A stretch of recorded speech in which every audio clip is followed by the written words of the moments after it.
क्या आपको लगता है कि एंड्रॉयड हमेशा से गूगल का था? अगर मैं कहूँ कि एंड्रॉयड स्मार्टफोन्स के लिए बनाया ही नहीं गया था, इसका पहला वर्जन एक ऐसे डिवाइस के लिए बना था जिसका आज कोई सोच भी नहीं सकता।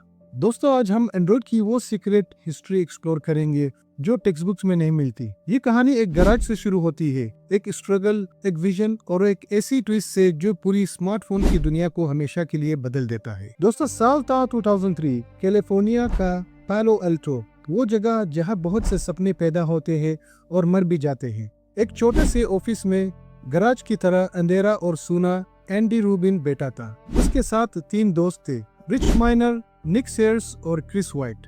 लिटरली इतना स्ट्रगल था कि एक दोस्त ने एंडी रूबिन को डॉग फूड के पैसे दिए ताकि वो अपने बेट को खाना दे सके। लेकिन उसके पास एक विजन था, और ये बात ध्यान से सुनना, एंड्रॉयड ओरिजिनली स्मार्टफोन के लिए बना ही नहीं।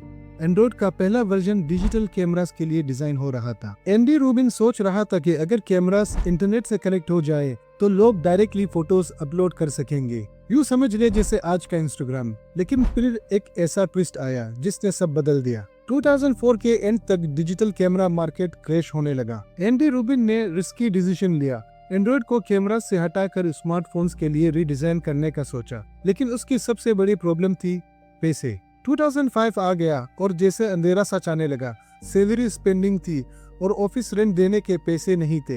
एंडी रूबिन हर इन्वेस्टर के दरवाजे पे जा रहा था, लेकिन हर जगह सिर्फ एक ही जवाब मिल रहा था, नो। पता है एंडी सबसे पहले किसके पास गया? सैमसंग। रूबिन ने सैमसंग के एग्जीक्यूटिव को एंड्रॉयड का आइडिया दिखाया, लेकिन उन्होंने उस पर हंसकर उसे बोर्ड रूम से बाहर निकाल दिया। उन्हें लगा 8 लोगों की टीम इतना बड़ा काम कैसे कर सकती है, और ये टेक हिस्ट्री का सबसे बड़ा रिजेक्शन बन गया।